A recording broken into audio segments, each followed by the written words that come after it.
तो आज जितने भी बच्चे एडमिशन लेने के लिए कॉलेज सेलेक्ट करना चाहते हैं ना, उनके लिए ये वीडियो मैं लेकर आई हूँ। बहुत ध्यान से इस वीडियो को सुनना। किसी भी कॉलेज को चूज़ करने से पहले कुछ बातें तुम्हें अपने दिमाग में रखनी चाहिए, वो मैं आज इस वीडियो में बताने वाली हूँ। Hello everyone, welcome back to my YouTube channel. मेरा नाम है वंशिका शर्मा। तो अभी बीएससी नर्सिंग जो बच्चे करना चाह रहे हैं, उन्होंने अपने रिस्पेक्टिव एग्जाम्स दे दिए होंगे। जहाँ पे भी उनको एडमिशन लेना है, जिस भी कॉलेज में एडमिशन लेना है, उनके एंट्रेंस एग्जाम स्टार्ट हो चुके हैं। कई स्टेट्स के एग्जाम ऑलरेडी हो चुके हैं और कईयों के अभी फॉर्म भी नहीं निकले। अभी यूपी सीनेट का एग्जाम हो चुका है, लेकिन हरियाणा में अभी तक नोटिफिकेशन भी नहीं आई है। तो बहुत सारी चीजें चलती रहती हैं थ्रू आउट द ईयर। हर एक स्टेट का अपना अलग अलग टाइमिंग होता है। बस आपको क्या करना है, रेगुलरली एक्टिव रहना है, या फिर आप मेरे चैनल से भी जुड़ सकते हो। यहाँ पे आपको सारी इन्फॉर्मेशन देती रहूंगी। तो आज जितने भी बच्चे एडमिशन लेने के लिए कॉलेज सेलेक्ट करना चाहते हैं ना, उनके लिए ये वीडियो मैं लेकर आई हूँ। बहुत ध्यान से इस वीडियो को सुनना। किसी भी कॉलेज को चूज करने से पहले कुछ बातें तुम्हें अपने दिमाग में रखनी चाहिए, वो मैं आज इस वीडियो में बताने वाली हूँ। अगर गवर्नमेंट कॉलेज में एडमिशन हो जाता है तो बहुत अच्छी बात है, फिर तो तुम्हें ज़्यादा टेंशन लेने की ज़रूरत है ही नहीं। आपको बस अपना हॉस्टल की फ़ीस देनी है, जितनी है, जो कॉलेज की मिनिमल फ़ीस है वो देनी है। आप सॉर्टेड हो अपने 4 साल के लिए। इसीलिए दुनिया चाहती है कि गवर्नमेंट कॉलेज मिल जाए, सिर्फ इसी वजह से पहला रीज़न गवर्नमेंट कॉलेज मिलने की खुशी होने का ये होता है कि वहाँ पे पैसा बहुत कम लगता है। समझ रहे हो इस बात को? प्राइवेट कॉलेज वालों ने तो लूट मचाई हुई है। लाखों रुपए लगते हैं बीएससी नर्सिंग के लिए। 8 से 10 लाख रुपए तो कहीं नहीं गए हैं तुम्हारी फीस और तुम्हारे जो एक्स्ट्रा खर्चे होते हैं, हॉस्टल की फीस होती है, तो बहुत पैसा लग जाता है। लेकिन अगर तुम प्राइवेट कॉलेज में एडमिशन ले रहे हो तो मैं तुम्हें कुछ टिप्स देना चाहूंगी प्राइवेट कॉलेज कैसे सिलेक्ट करना है। सबसे पहली चीज, देखो तुम्हारे आसपास कोई अगर अच्छा कॉलेज है, पहले एक काम करो, एक लिस्ट बनाओ। जिस भी प्राइवेट कॉलेज में तुम एडमिशन लेना चाहते हो उसकी एक लिस्ट बना लो।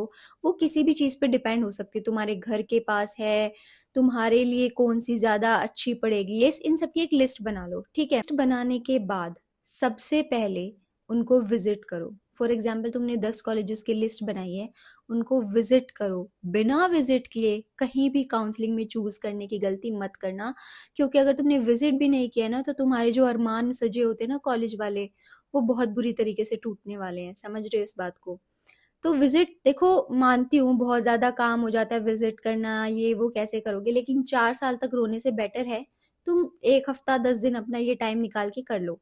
विजिट करने के बाद सारे इंफ्रास्ट्रक्चर देखो, क्लासेस देखो, हॉस्टल देखो, मेस का खाना खा के देखो, सारी चीजें देखो। देखो मेस का खाना स्टार्टिंग में सबको अच्छा लगता है, फिर बाद में तो रोना ही पड़ता है। वो तो हर जगह का यूनिवर्सल रूल है, इट्स फाइन। मगर सारी चीजें चेक करो, हमारी क्लासेस कैसी हैं, सीट्स कैसी हैं, वेंटिलेशन है या नहीं है। तुम्हें पता है ये सब चीजें अभी तुम्हें लग रही होगी कि इनसे क्या फर्क पड़ता है, इनसे बहुत फर्क पड़ता है। 4 सालों में जब तुम्हें ये सब चीजें फेस करनी पड़ती है ना, बहुत ज्यादा परेशान हो जाते हो। जब तुम कॉलेज विजिट कर रहे हो ना, उसी टाइम पे जितनी भी फीस होती है, सारा सब कुछ, सारा अमाउंट उनसे जान लो। उनको बोल दो कि इसके अलावा हम आपको एक भी हिडन चार्जेस नहीं देंगे, क्योंकि जो प्राइवेट कॉलेज वाले होते हैं ना, वो फीस को छोटा दिखाने के लिए कम पैसे ऐड करते हैं, लेकिन बाद में बहुत सारे हिडन चार्जेस होते हैं जो तुम्हें बाद में, जब तुम एडमिशन ले लेते हो, जब तुम कहीं के नहीं रहते हो, वहां से छोड़ के जाने में भी तुम्हें नुकसान है, तो क्या करते हैं वो, तुमसे लूटते हैं फिर। तो इस चीज़ का थोड़ा ध्यान रखना। मैं तुम्हें अपने एक्सपीरियंस से बता रही हूँ। जब मैंने एडमिशन लिया था, मैंने एक प्राइवेट कॉलेज से बीएससी नर्सिंग करी है। तो क्या था, वहाँ पे गर्मियों में वहाँ पे फीस हॉस्टल की थी 60,000 के करीब। वहाँ की फीस थी 1 साल की, हॉस्टल की और मेस की। ठीक है, लेकिन मैं तुम्हें एक बात बताती हूँ, एक रूम में 4 जने रहते थे हम लोग। 4 जने, छोटा सा रूम था, 4 जने, उसमें 4 अलमारियां, 4 टेबल, 4 कुर्सियां और 4 बेड। तो कितनी जगह बचती होगी? तुम एक बेड से दूसरे बेड में जगह नहीं होती थी। ठीक है, तो ये देख लेना। तो उसमें क्या हुआ, उसमें 2 पंखे थे। ठीक है, बहुत सारे बच्चे कूलर लाते थे गर्मी में, उसके अलग चार्जेस होते थे, वो समझ में आता है। बट द थिंग इज कि जो वो पंखा चलता था ना गर्मियों में, उसके भी हमसे पैसे लिए जाते थे। एक बच्चे से 200 रुपीज उस पंखे के हर महीने। समझ रहे हो इस बात को? कि 4 लोग हैं और वो पंखे की हवा आती ही नहीं थी, वो ऐसे मर मर के चलता था। हम सब जितने भी हम रूममेट्स थे, एक मिडिल क्लास फैमिली से बिलोंग करते थे, तो हम लोगों ने सोचा क्या कूलर लाना, ठीक है ना, निकाल लेंगे टाइम। तो हम उसमें, जब हम इतनी बचत कर रहे थे, लेकिन हम हर महीने उस पंखे के, उस 4 3 टूटी हुई पंखड़ी वाले पंखे के हम 200 रुपए महीना दे रहे थे, एक बच्चा। सीनियर्स ने दिया, हम तो नए थे। तो सीनियर्स ने कहा कि देने पड़ेंगे, तब तो ज़्यादा नॉलेज नहीं थी तो दिए। लेकिन जैसे जैसे हम लोग हमारी क्लासेस बढ़ती गई तो मुझे गुस्सा आया एक दिन, और मैं कॉलेज में ना एक थोड़ी रिबेलियस टाइप ऑफ स्टूडेंट थी। जो चीज़ मुझे सही नहीं लगती थी मैं बहुत उसके खिलाफ आवाज़ उठाती थी। तो एक दिन मुझे बहुत गुस्सा आ गया, तो जो हमारी हॉस्टल रिप्रेजेंटेटिव थी वो पैसे इकट्ठे करने आई कि ये फैन वैन के और एक प्रेस मनी भी होती है वहाँ पे, प्रेस के जो चार्जेस होते हैं कई जगह पे होते हैं, उसमें भी कुछ था। मैं प्रेस नहीं करवा रही हूँ फिर भी मुझे पैसे देने पड़ेंगे, जब मैं प्रेस करवा ही नहीं रही हूँ। किसी नर्सिंग कॉलेज में जा रहे हो तो यूनिफॉर्म होगी, और सर्दियों में स्वेटर पहनना हो तो स्वेटर पे कौन सी प्रेस होती है, तो हम नहीं कराते थे। लेकिन वो फोर्स कर रहे थे। इलेक्ट्रिसिटी मनी तक भी ठीक था, हमने दी। बट जब हम गर्मियों में कपड़े प्रेस करा रहे थे तो हमने पैसे दिए, लेकिन सर्दियों में हम कपड़े प्रेस ही नहीं करा रहे हैं, वो फोर्स कर रहे हैं कि पैसे तो देने पड़ेंगे। किस बात के पैसे दूं मैं, जब मैंने कुछ कराया ही नहीं तो मैं क्यों पैसे दूं? धोऊं भी मैं कपड़े खुद, मैं प्रेस नहीं करवा रही हूँ तो भी आप मेरे से पैसे ले रहे हो। तो मुझे बहुत गुस्सा आ गया। तो एक दिन रात को मैंने बहुत लड़ाई कर दी कि हम पैसे नहीं देंगे, और फिर सारे बच्चे भी हो गए साथ में कि ठीक है हम नहीं देंगे। और ठीक है मैं आपको पैसे दूंगी, आप मुझे इसका बिल बना के दो, आप मुझे कोई प्रूफ तो दो कि मैं आपको हर महीने 200 रुपए बिजली के दे रही हूँ, प्रेस के पैसे दे रही हूँ, मुझे बिल बना के दो, स्लिप काट के दो, मैं आपको पैसे दूंगी। अब वो दे कैसे, वो तो इलीगल काम है। हमारे हरियाणा में मैं आपको बताती हूँ, हमारे हरियाणा में स्पेशली लिखा होता है, जो पीडीएफ आता है कि आप बच्चों से एक्स्ट्रा इलेक्ट्रिसिटी चार्जेस नहीं ले सकते अगर वो कोई भी एक्स्ट्रा अप्लायंस यूज नहीं कर रहे हैं। तो हमारे वहां पे हॉस्टल में केटल स्ट्रेटनर कुछ भी अलाउड नहीं था, ठीक है। बहुत सारे हॉस्टल्स में होता है, नहीं था मैं। तो हम किस बात के पैसे दें, लेकिन उन्होंने पैसे लिए। तो उस दिन बहुत हंगामा हुआ। अब वो कहाँ से दे, ये बात बहुत आगे गई। अब बात सही है, वो कहाँ से बिल बना के दे, जो चीज इलीगल है वो कैसे कर सकते हैं। बट फिर क्या हुआ, उन्होंने वो क्या करते थे, एग्जाम से पहले, एग्जाम जब हमें देने होते हैं ना, उससे पहले एक नो ड्यूज का लेटर साइन कराना होता है हमें हर किसी से। तो वो नो ड्यूज ने साइन करी थी। एग्जामिनेशन एग्जाम के लिए फॉर्म ही फिल नहीं करने देते हैं कि अगर तुम पैसे नहीं दोगे तो मेरे घर वालों ने कहा बच्चे इतना खर्चा कर दिया, कोई बात नहीं, ठीक है काट ले, थोड़ा सा टाइम रहता है हम दे देते हैं। दे दिए। फिर अब ये तो दूसरों को भी भड़का देगी बच्ची है, उसने मुझे बुलाया, मेरा फाइनल ईयर चल रहा था उस टाइम पे।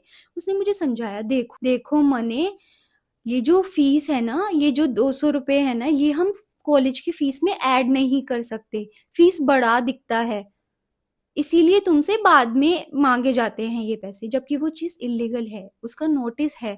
अभी जो बच्चे जिन्होंने एडमिशन लिया है, कुछ बच्चों ने मुझसे मांगी भी थी, वो उनसे भी लिए जा रहे होंगे, तो मैंने उनको वो स्क्रीनशॉट भेजा भी था। तो तुम भी अवेयर हो जाना, ऐसे किसी हिडन चार्जेस अगर तुम्हें देने पड़ रहे हैं तो बिल्कुल मना कर देना। अब ये पता कर लेना कि ऐसा कोई हिडन चार्जेस है या नहीं है, क्योंकि देखो एक स्टूडेंट के लिए ना बहुत बहुत सारी चीजें होती हैं ऐसी। कैंटीन थी वहां पे, उस कैंटीन वाले ने क्या करा, वो कैंटीन वाला एमआरपी से ज्यादा पैसे लेता था हर चीज में। दही में 2 रुपए एक्स्ट्रा ले रहा है, दूध में 2 रुपए एक्स्ट्रा ले रहा है, आधी बार लिए चल रहा है। उसको बोलते हैं तो वो बोलता है ठीक है जिसको कंप्लेन करनी है कर दो। हमने कंप्लेन करी तो हमारी हायर अथॉरिटीज ने हमें क्या बोला, एक दिन हम खुद पूछने आए कि कोई दिक्कत है तो बता दो। मैंने बोला कि ऐसे ऐसे वो एमआरपी से एक्स्ट्रा दे रहा है, दूध का पैकेट भी ऐसे करता है, तो बेसिक चीज ही नहीं मिल रही हमें सही प्राइसेस पे। जानते हो उन्होंने क्या बात बोली कि अरे एक दूध का पैकेट तो हम कुत्ते को पिला देते हैं, तुम इन 2-2 रुपए में रो रहे हो बच्चों, ऐसे नहीं करना होता। कोई बात नहीं, मांग रहा है तो दे दो 2 रुपए एक्स्ट्रा, क्या बात है ये। मतलब ठीक है अभी हम जॉब कर रहे हैं, सब कुछ है, देखो सही है, भगवान की दया से सब कुछ है, लेकिन उस टाइम पे पैसे नहीं होते थे भाई। 2-2 4-4 रुपए जोड़ जोड़ के ही तो हम समोसे खाते थे। समझ रहे हो इस बात को। मुझे नहीं ऐसे मिलता था अपने घर से, और मेरे रूममेट्स को, मेरे साथ वाले बच्चों को ऐसे नहीं मिलता था कि अंधा पैसा है। कुछ महीने में कुछ पैसे मिल जाते थे, जब वो खत्म हो जाते थे तो घर वालों से दोबारा मांगने पड़ते थे। तो बहुत गंदी चीजें होती हैं, बहुत अजीब चीजें होती हैं। तो किसी भी कॉलेज में एडमिशन लेने से पहले वहाँ के जो स्टूडेंट्स हैं ना, अकेले में ले जाके उनसे पूछना असलियत, तुम्हें असलियत वो बताएंगे, समझ आई।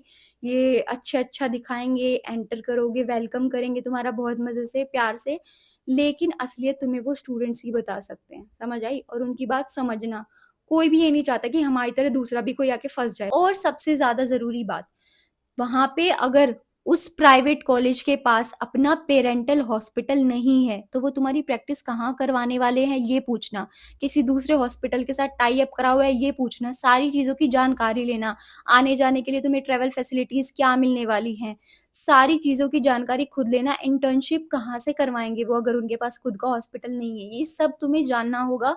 वहाँ के और जेन्युइन चीज़ चाहिए बिल्कुल, वहाँ के किसी भी स्टूडेंट को पकड़ना, अब अकेले में ले जाके पूछना, किसी टीचर के सामने मत पूछने लग जाना, अपने मम्मी-पापा को बोलना वो उनसे पूछे, तो वो सच बता सके ताकि तुम ऐसी पोज़ीशन में हो, ठीक है? कोई भी इंसान तुम्हें झूठी सलाह तो नहीं देने से रहा, मैं तो नहीं देती थी, मैं तो बता देती थी कि ठीक है? तो ये सब चीज़ों का थोड़ा ध्यान रखना और कोई भी अगर तुम्हें इश्यूज़ आते हैं ना, तो तुम मुझसे सलाह ले सकते हो। मैंने प्राइवेट कॉलेज से ही करी हुई है, तो मुझे उनके सारे टर्म्स का अच्छे से पता है।